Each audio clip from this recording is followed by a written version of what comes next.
This program is presented by University of California Television. Like what you learn? Visit our website or follow us on Facebook and Twitter to keep up with the latest UCTV programs.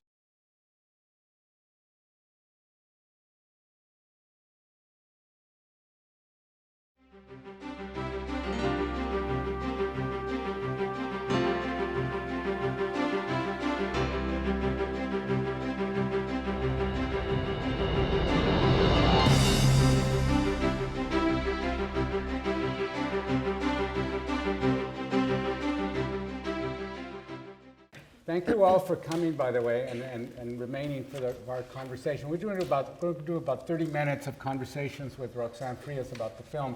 Then we're going to open it up to your questions. Before we start, I'd like to introduce Roxanne's parents who are here with us, Ed and Lucy Frias, right over here. Please give them a hand.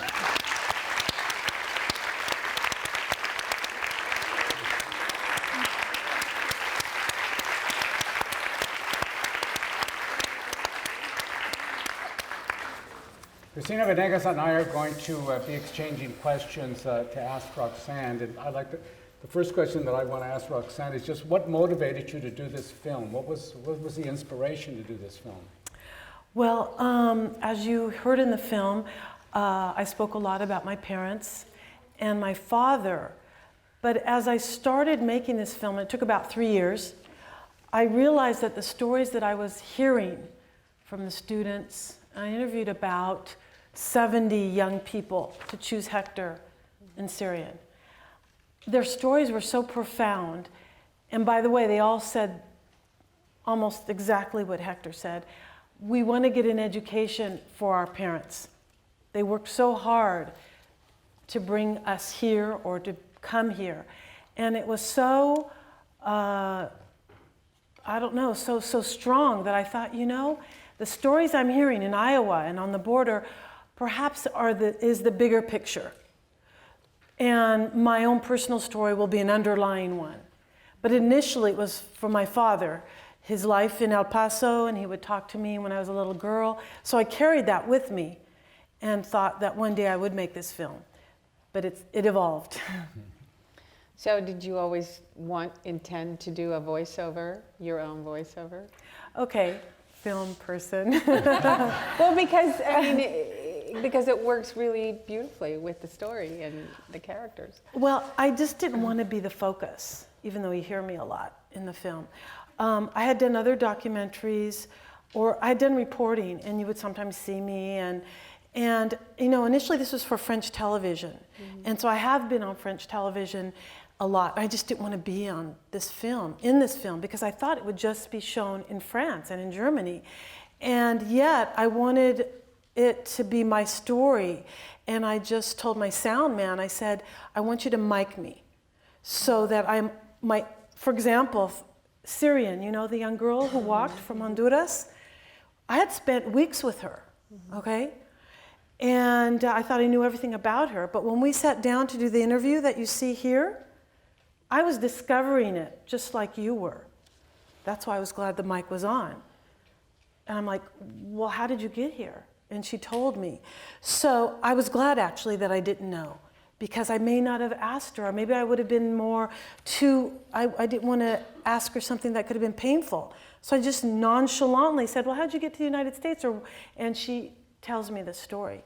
So it was a choice to have. And I wasn't sure once I got to the editing room if it was going to work or not, to include my questions and then voiceover in the film. And Roxanne, in doing this film about Latinos in America, what did you learn that perhaps you were less aware of? What did you gain from this film in terms of your own information about Latinos? Yeah, that's a good question. I think, you know, you can research, and then when you actually go out onto the ground and you start talking to people, you realize how little you know. And I would say it was the young people mainly that I just had no idea about this pride they had to succeed for their families. You know, that really impacted me, the children I spoke to. And then when I went to Iowa, I was amazed by this town working towards diversity on all sides. You know, you see the mayor who very honestly says we were afraid, you know, and he knew he was being filmed, that would be on camera, but he wanted to make it work. It's a positive film, right? I could have made it any way. When you make a story, you know, you choose the story you want to tell, but I think this film chose me. It was so positive. Everyone I was speaking to, and I didn't think it would be that positive. I really didn't, and it gave me a lot of hope. Well, the film ends with that sense of hope, you know, and some people might say, well, maybe you made it too patriotic with 4th of July, but that's the future. They're Americans, they're young Americans, and they're looking towards their future. So it is positive. Why shouldn't it be positive? Well, the superintendent said you have to film a football game, which I feel is very symbolic. And when I was in Iowa, because this was last year in June that I was filming this, or late June, they were preparing the town for 4th of July. And what more American symbolic event is than the 4th of July? And to see all the Latinos out there celebrating as Americans. You know, you heard the radio station, you know, yelling out, you know, Feliz 4th of July. And so, yeah, I just had these scenes and I just thought they were just symbolic of the new Americans. Well, I mean, the stories are really, first of all, the people, you know, Surian, and Hector and various others, and the way that you shoot them, it's really quite moving. And their stories are very powerful, but they're also not always the typical stories that we see, and so depicted necessarily. And so you said you talked to a lot of people to pick these characters, so I'm really curious how that process went, you know, how you, you know, as you were thinking about how they appear on camera, what kind of stories they have to tell, to what extent they represent something you're thinking about in the story. And then you have a gift with talking to them, because the stories, there's an intimacy that evolves as we see each story beyond just moments. You know, we spend a lot of time with Surian. I love seeing her run track. I love seeing her at the, you know, in these like unusual perhaps settings, just like the football game even. Right. You know? Well, so how did you actually talk to them? How did you select them from so many people?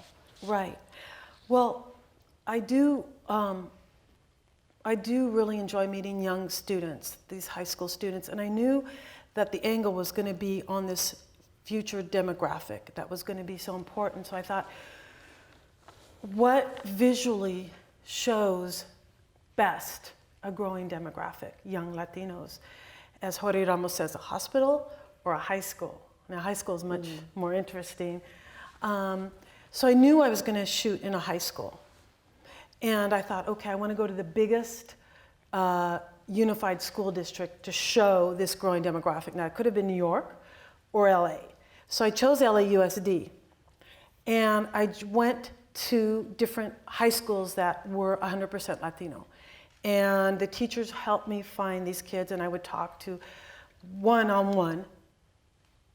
I'd spend days with them. And every single one probably could have been in this. But when you're a filmmaker, sometimes things intervene that have nothing to do with your choices. LAUSD was extremely complicated, very bureaucratic, and I couldn't move forward. So a good friend of mine who was at Stanford with me, a film student with me, said, go to plan B, and it'll be just as good. It's like, okay, let me look at the school districts. And basically in California, any school district on the east side of Los Angeles is going to be Latino. And I called the superintendent that you see here. And he told me he sees this phone call coming from Paris. He's going, oh my God, do we have students in Paris? Did something happen? Who do we know in Paris? Everyone gets it all negative. They all get scared. But he said, come on over. And literally opened the doors to the Montebello School District for me. And all the kids also signed, once they go in, maybe it's just LA, they all signed video releases. So it's great. I met these kids, but you know what? As soon as I spoke to Hector, I just knew. And what Hector told me later, he said, when I was chosen, I wanted to represent, because we did a screening back at that school, I wanted to represent all of you, he told his school. I was chosen, but I wanted to make you proud, and I wanted to say what we all believe in. Now, I didn't know all that, but there was something in him that was so profound. And then I went to Bell Gardens, and they're Syrian, as you can tell. She's got a bit of attitude. And she's sitting there at the end of the room. There was about 15 young girls, and she's sitting there like this, like, I'm going to be chosen. And I did notice her, and she was the first one for me to interview, and there was just something there. But I didn't know any of this story. I didn't know she was so athletic. I didn't know. And she brought me into her world, because as a filmmaker, you have to respect people so that they can trust you, because you're spending a lot of time and taking up their time.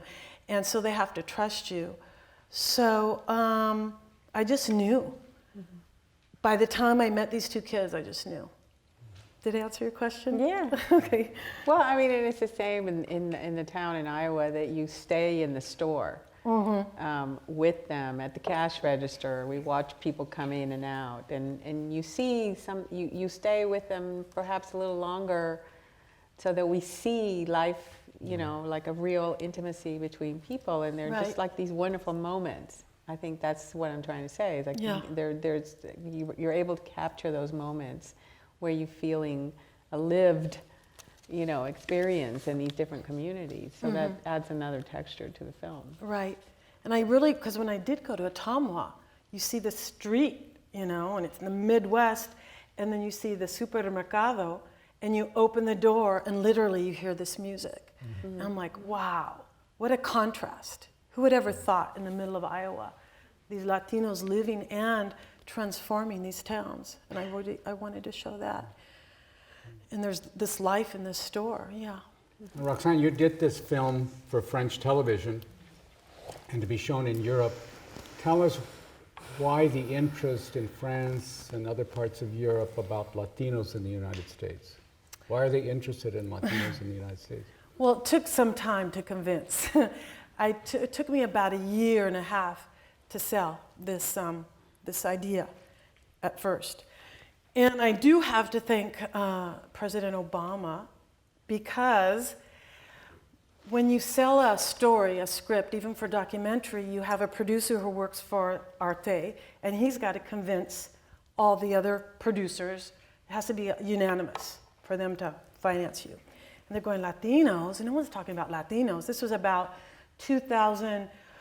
early 2014. And they're going, no, it's not like current, nothing's going on. And then all of a sudden, in October of 2014, President Obama does his executive action for DACA and starts talking about dreamers.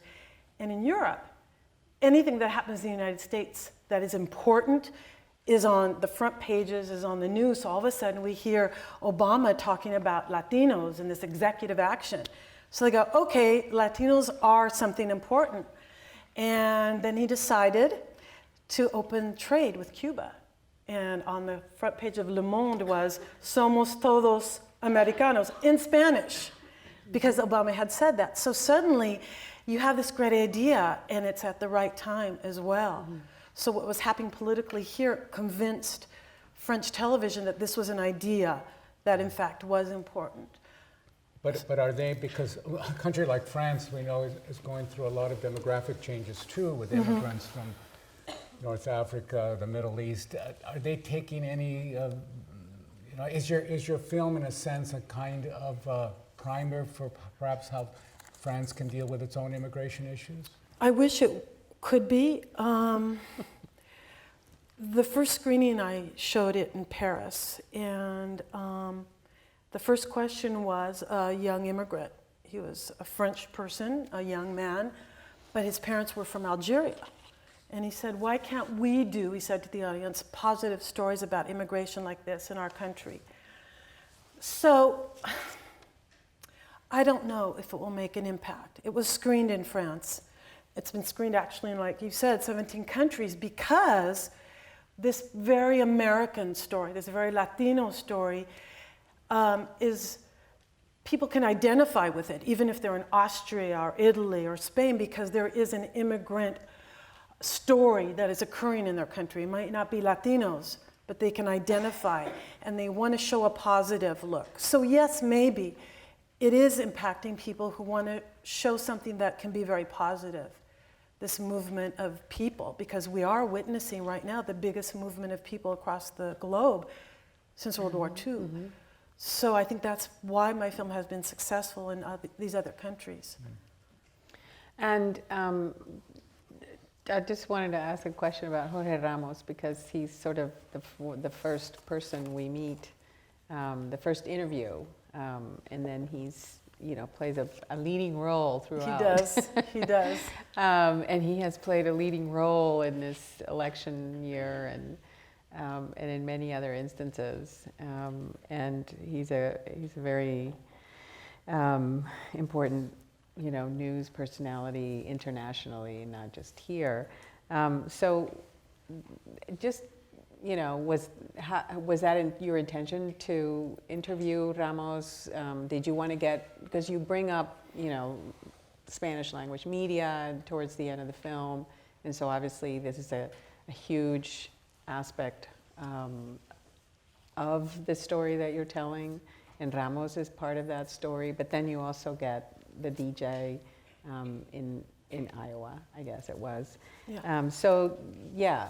Ramos, did you intend to include him all along? Was that something that just happened? Was it easy to work with him? Yeah. Okay. I did want him in from the beginning because I thought he was very symbolic. As I said in the film, I started shooting this during the primary. So there was Ted Cruz in Texas, mm-hmm. There was Rubio in Florida, but I realized if you lived in California, a lot of people hadn't even heard of Cruz or Rubio, but everyone had heard of. I just had of Jorge. I'm kind of nervous. This is the first time this happened. I'm usually very one of the most and important Latinos. Yeah, but everyone knew Jorge Ramos, and I thought this is something important. And also the idea that he has said, I can't just be your typical journalist, I must also be an advocate, mm-hmm. because I must show these immigrants who don't have a voice how to navigate this new American life. So I knew that he would be in the film. Now, when I met him in Miami, he was so amazing. He was very kind, and when I did the interview with him, he spoke to me as though, and listened to me every time I asked a question, mm-hmm. as though I was the most important person at that moment. It was very respectful, and I just felt he was just very symbolic, and he could speak with authority. I didn't want to be the person saying these numbers. That's why I had demographers. If I had just done this romantic story on my father, people could say, oh, that's not true. Yeah, it's a romantic story, but that's not true. But by having experts, by having demographers saying, this is what is happening, no one could deny this story. Just like Ramos, what he said, he's a respected journalist, no one could deny it. So the important ideas and the facts, I really wanted experts and journalists to say that. I was just this connector, bringing the story together. Mm-hmm. All right. If I ask you my last question, one of the important things I think about the film is the music. It's a wonderful, very moving music. Is that, where did you draw that music from? Well, first of all, let me just say, this was the most beautiful screening I have ever seen for my film. And I've been in places in France and all over the United States. So bravo for this center, for this theater. It was gorgeous. Gorgeous. the sound, I mean, I've been to screenings where my camera person said, did you color correct this? What are you using? It looks, and this was, I've never seen it look like this, so thank you so much for these conditions. The sound, the image, it was just like, wow, I wish my crew and my producers could have seen this. Like about the theme, the musical Yeah, theme, not the radio music and stuff, but, Yeah. but the background Okay, I'll music. get back. I found it's so, it fits in with your sense of providing an inspirational, positive film. I know, well, I didn't want to use a lot of like Latino music. The Latino music we hear is in context, right?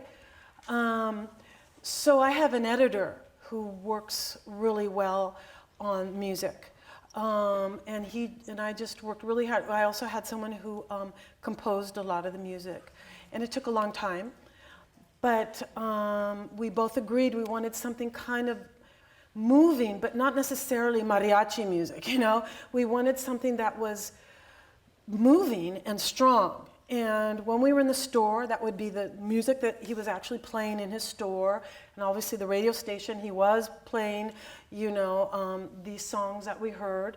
And he liked Philip Glass a lot, my editor, contemporary music. So we went in that era. But music is important. But I didn't want it to be too heavy-handed as well.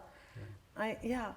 My last question, you've been living in France now for some 26 years, although you've come obviously to visit your parents and to be showing your films, but how has living in Paris and in France, how has that changed you as a Latina, as an American? How do you see yourself, in a sense, you're not in exile per se, but I mean, you live abroad?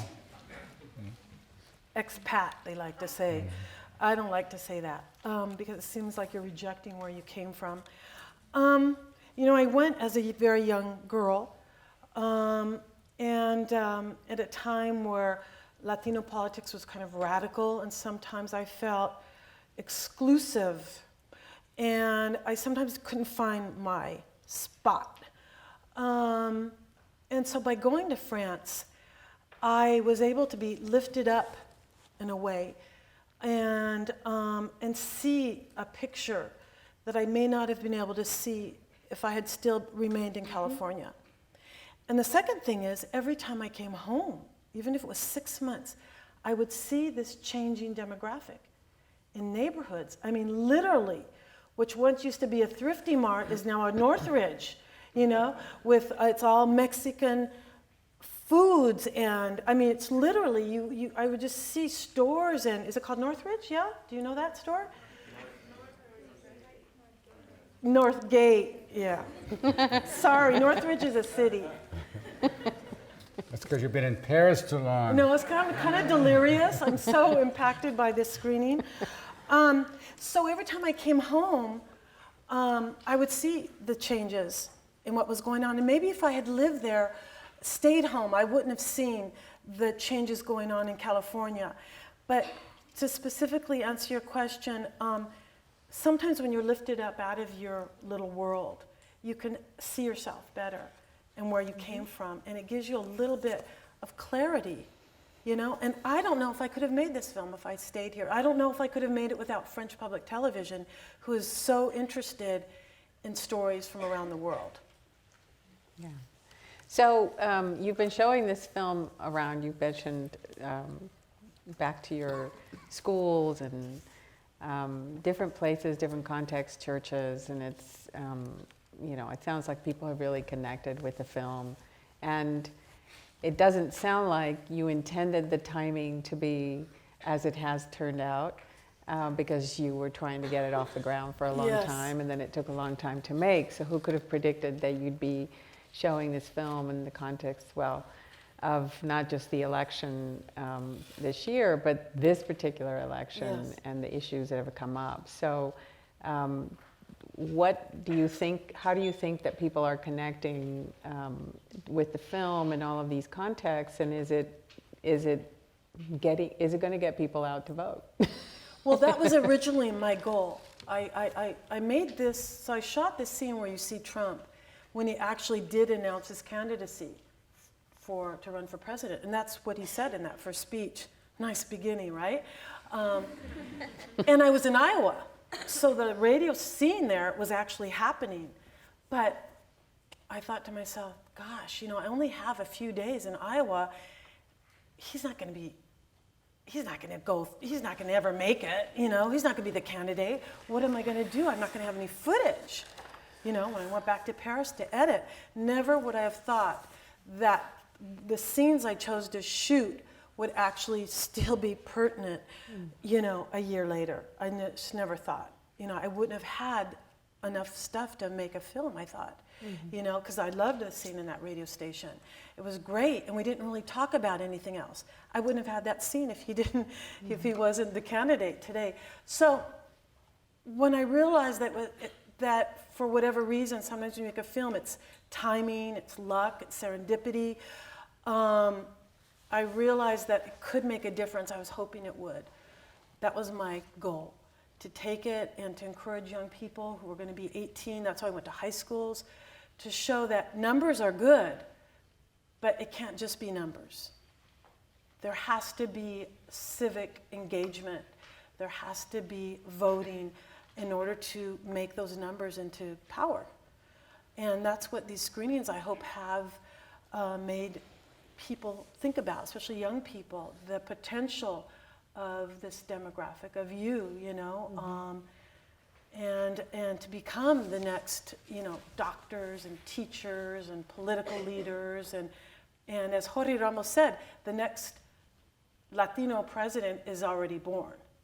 The next Latino president is already born. You know? Well, maybe we should turn it to the audience. And Matt, you have a mic for the audience? Or? Yes, he does. Okay, well, let's see. Let's open it up. And I know many of my students are here, and some of the faculty are here. So let's open it up to some questions from the audience. So raise your hand. There's a question up there. Just wait for the mic.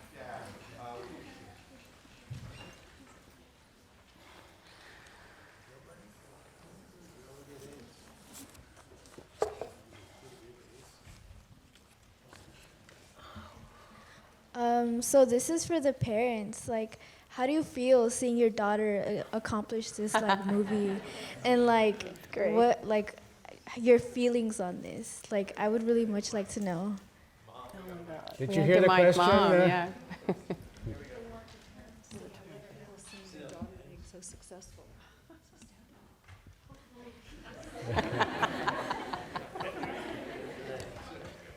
First of all, I'm not the public speaker that she is. Secondly of all, when you've seen them as just a little girl and seen her as she is now a very lovely young woman, it's unbelievable. And I've watched this film, I think 5 or 6 times, and I'm always moved, and I'm terribly proud. Aww.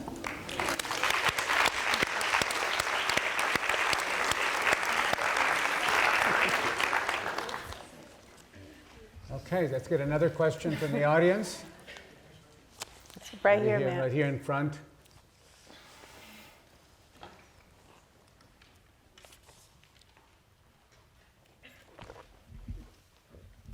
I think it's really interesting in the film that you talk about how changing demographics can sort of be this source of political power for young, immigrant diaspora people in this country to sort of engage in politics. My question is, like being a young person who's kind of involved with sort of leftist activities at this age, you kind of notice this sort of like palpable like sentiment that perhaps like voting is not something that's like constructive towards making like the material change in the lives of our families who are being exploited under these systems. And I mean, it's like so particularly interesting in this election because you have someone like Donald Trump who, let's call him a white nationalist, let's call his supporters white nationalists, right? But you also have someone like Hillary Clinton, whose husband oversaw NAFTA, which was responsible for, the decimation of Mexico's economy. And you look at someone, and you look at, the person she worked under, Barack Obama, who's responsible for more deportations than any president in previous history. So I'm wondering, how can these changing demographics sort of like contribute to more of a radicalization of young people rather than, perhaps getting caught in this trap of voting for two parties that don't really care about young immigrants? Okay, good question. Well, what I'd like to say, there's not just presidential elections. And probably sometimes I feel the most important elections are our local ones, all right? In order to get Congress to change, we have to vote in our state, and we have to vote for our local politicians so they can represent us, right? This is where change can come, I really feel. If you just look at presidential elections, yes, we can be sometimes discouraged, and we can feel that perhaps they're not really representing us, but these aren't the only elections that we should be voting for. There are many elections, even here in Isla Vista, you're going to be having elections so people can represent your needs and your desires and how you want to move your community. It's the same for the city. You see, Montebello, it's almost all Latino leaders now. And so the school district is Latino. They're going to, how did they improve the schools from 40 to 50% non-finishing rate 50 years ago to 4% non-finishing rate for Latinos in high school? It's on the ground work with local politicians and local leaders, and you have a strong voice and you sound like you're very, involved in that. That is something I think we have to think about, not just presidential elections. You could become active in local elections and local politics, because that's where it starts, on the ground, locally, in our cities and our states, because each state can make a big impact on its people. Each town can make a big impact on its people. So yes, presidential elections sound very exciting, but the real work sometimes is at a much more local level to see true change. Okay. Let's see about another question over there. Yeah, Michaela? Thank you so much for your film. There's something about the sort of discourse of newness that troubled me, right? Mm-hmm. This notion of these communities are new, when in fact we know, right, there's this sort of discourse about the new Latino South, when in fact immigrants from Honduras and Guatemala have been coming for decades. The other question, these are sort of just comments, but the other kind of question that I have is the intersectionality with regard to race, right? So, mm-hmm. So you have this Hondureña, right, who's clearly Afro-Latina, right? Yes. And so how can we also complicate the notion of Afro-Latinidad in these conversations, right? So how can we think about the ways in which immigrant rights intersect with the Black Lives Matter movement, for example, right? So I'm just sort of interested in sort of how we can kind of push these questions a little bit more in terms of Latino identity, mm-hmm. and also like that we should complicate gender, right? So it should be Latinx or Latina/O or all of those kinds of things. So, and also, these sort of assimilationist narratives, mm-hmm. that are also very heteronormative, right? So how do we account for LGBTQ immigrant communities, right? I mean, there's so many narratives, right? And you can't tell a billion stories in an hour and a half, right? So, but I just kind of wanted to present those questions. Yeah, that's a good question. And it's too bad Hector and Syrian aren't here, because a lot of times we'll get these questions like, why do you say Hispanic, or why do you say Latino, or what about this? So I turn to them, Hector or Syrian. I go, okay, Hector, why don't you answer? This is your group. I said, well, what do you call yourself? How do you identify? And he goes, I'm human. And that's what Syrian even says. She goes, I'm human. Like people say, okay, how do you identify? Are you this or that? She goes, I just want to be human. So yeah, we can get involved in these kinds of discussions, but obviously, like you said, this wasn't the purpose of my film. It was to show the impact of immigrants on the United States. Generally, I thought it was going to be for a French audience, I never thought in my life it would be going out to all these universities and sitting here with you or other countries to show the positive impact and the necessity and the constant movement of people. It's been going on forever. You said that in your class yesterday. I mean, I'd like you to also speak about how even the superintendent said there were Germans and then they were Irish and now it's us Latinos and but when I talk to the young people, they are just kind of like, they're so used to it. They're like, whatever, they, at least in high school, maybe when we get to university, then we get all into these ideas of politics and gender identity and gender politics because these are new things for them. But I didn't hear any of that from any of the young kids that I interviewed or spoke to, or in Iowa. You know, they just wanted to make a better life, and they did want to call themselves Iowans. You know, and as the kids grow up through high school, they are American. They become American, but they're going to be able to be proud and hold on to their Latino identity as well. And that is what I think is new, which I didn't feel growing up. As you said in your class, sometimes being Mexican was a bad word in the turn of the century, last century, you know. So, you know, I'm not sure if I answered or addressed your questions, but, you know, this is kind of the feeling I have coming out of this film, that these kids just want to get educated, they want to be accepted for who they are, and they can call themselves whatever they want. Okay, another question somewhere. Oh, way up in the last row. There's one here and one up there too.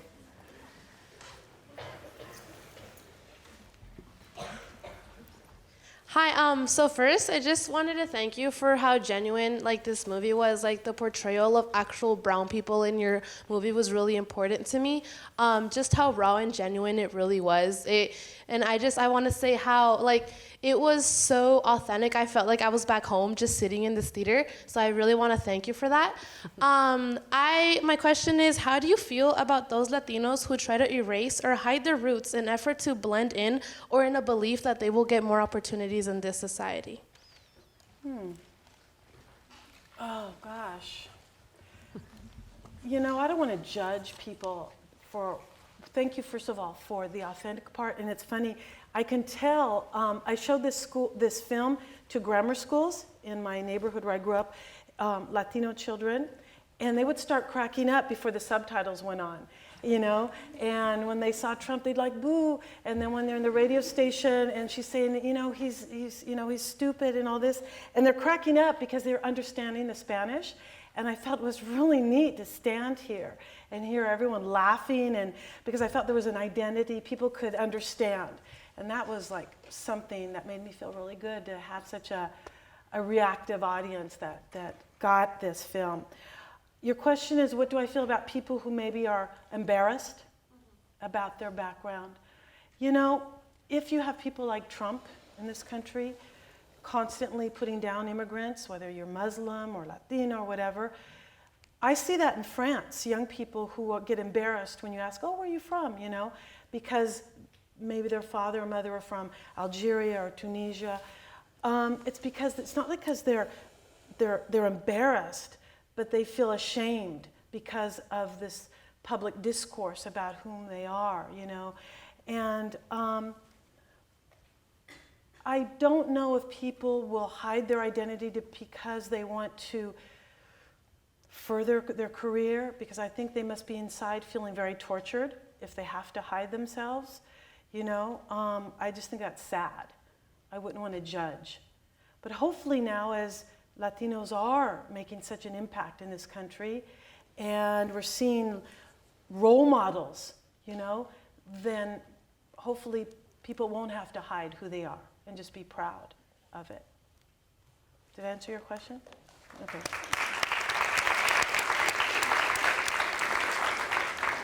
Where's the question? Way up there. These are tough questions. Oh my God.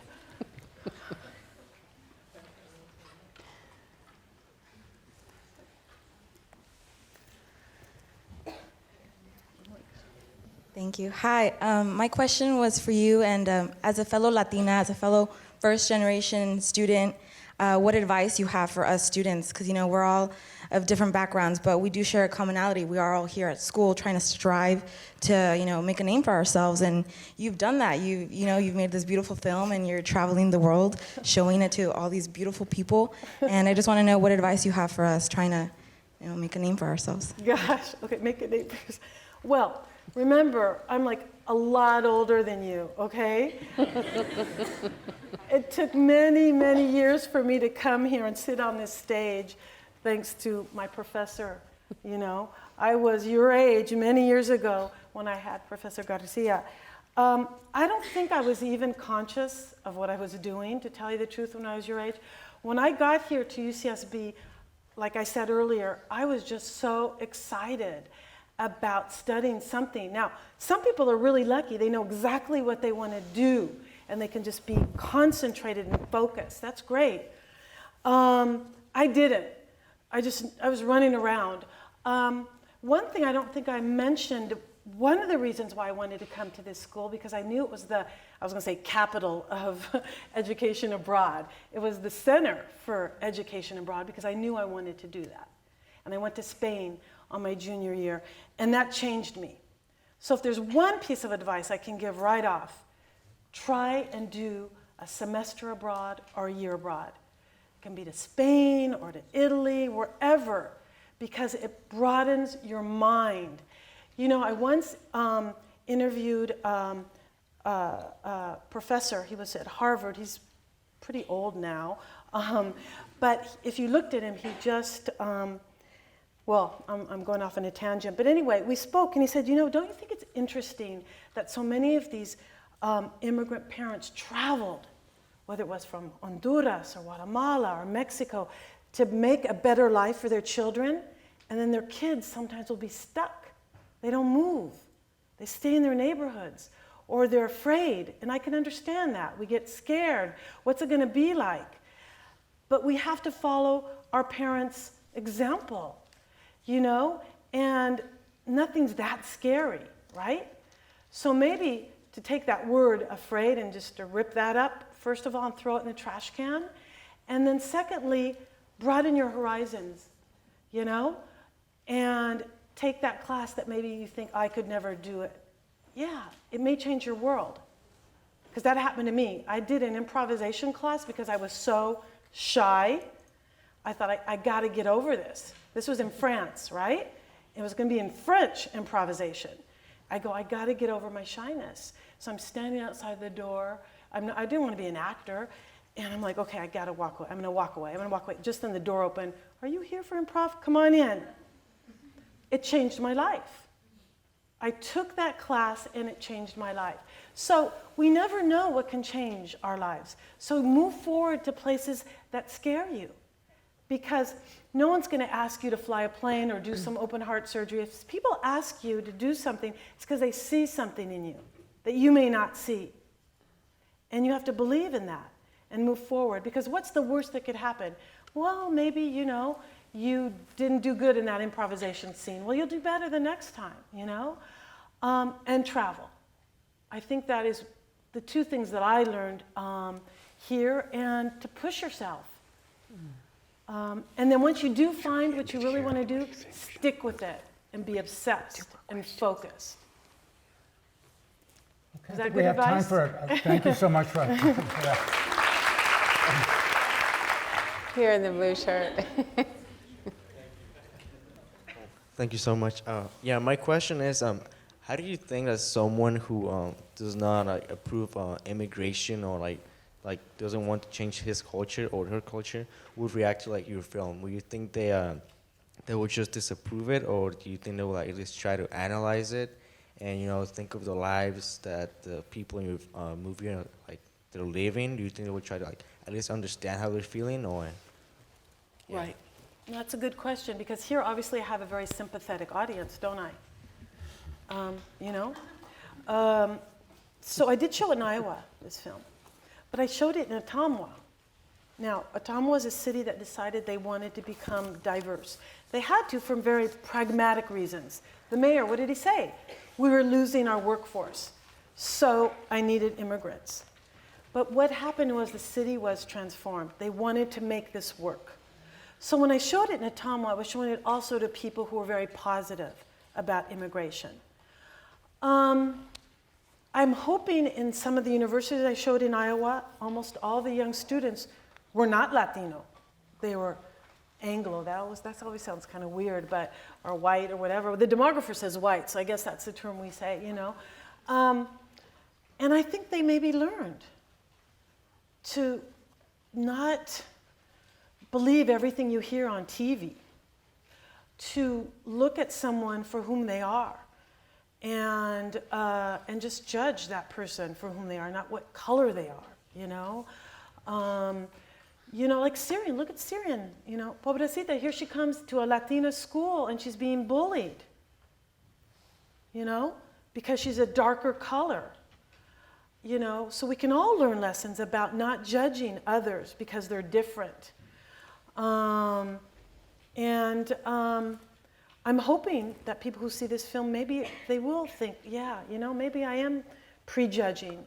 Maybe I am not looking at people for the reasons why they come to this country.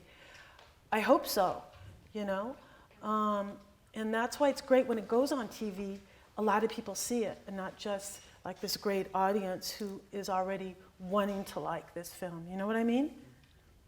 So let's hope it makes a difference. Even if it's a little one, it'll be a little bit of a difference. I think we have time for one more short question, perhaps. Yes, right at the end. I want to... Wait. Oh, the mic? Thank you. Hello, my name is Karina Javier. I'm in Mr. Professor Garcia's Chicano Latino intro class. Honestly, I want to start with a comment. I want to thank you for just capturing in this film what an American Latino is, an identity. I am a dreamer, and I come from Guadalajara, from Mexico. And I myself had to find a way how Jorge Ramos, he says that he is Latino, he's immigrant, but he has a voice. Mm-hmm. And I had to learn how to do that. I had to learn how to make my voice stand out. And back at home in my high school, I had to learn how to motivate my fellow classmates who were just like me, people from Honduras, people from Salvador, and I made my own Dreamers Club. And through this film, I found myself very connected, and I found tears, and I found tears that weren't sadness. And I tried to, kind of myself in my mind describe why am I crying? And I found out that they weren't tears of sadness. They were tears that I shared with many. I would look around, and I would see that some people were crying just like I was. And they were tears of power. And when you said the word power, and numbers, yes, it's the tears of power. And I thank you for identifying our American name here, because now I can say, as a first year in UCSB, that I am living my American dream. And thank you very much.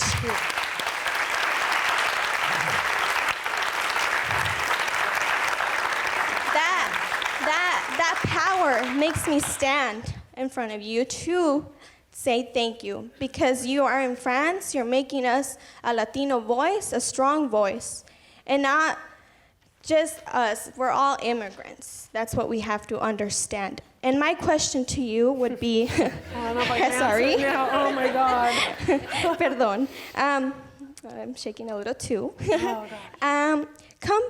Coming back to your previous comment on your identity and how it has grown during your experiences in France, and how you now see the bigger picture as a Latina, can you give us a further explanation of how you feel our culture makes you feel a human? Oh. Thank you. I hope I can talk without crying, all right? Thank you for your words. If I only just heard that during all these screenings, it would have been worth it, making my film. So I thank you. My first screening was at St. Louis of France Church, where I was a little girl in La Puente, which is an immigrant community. So when the pastor, who is a Monsignor, asked me to show my film to this community, he asked me to come speak at every Mass to tell them to come to the screening that would be in the church hall.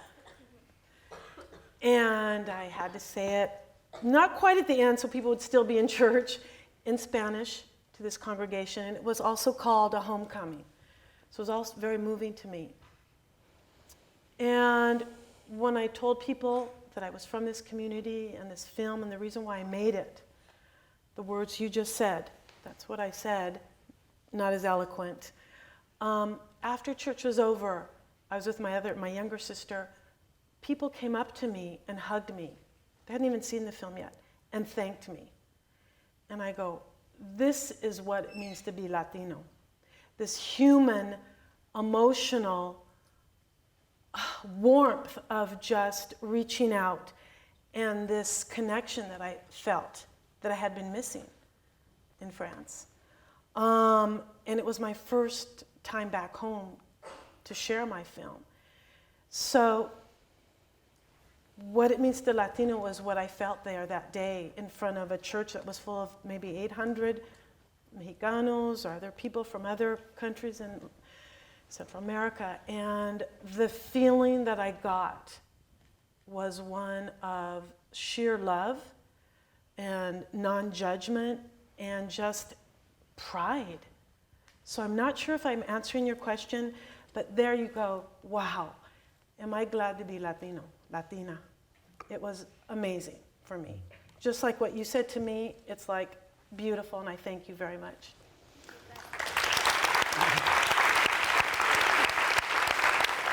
Thank you, Matt. Thank you very much for being here, and thank you for your film. I need a drink. Before we come to a close, I would like to invite as many of you come up here and say hello to Roxanne. And I asked some of you if you want, she'll sign your program and so forth. But this has been a wonderful homecoming, a wonderful reunion, and I think we all are thrilled by the wonder and the power of your film. Let's give Roxanne a standing ovation.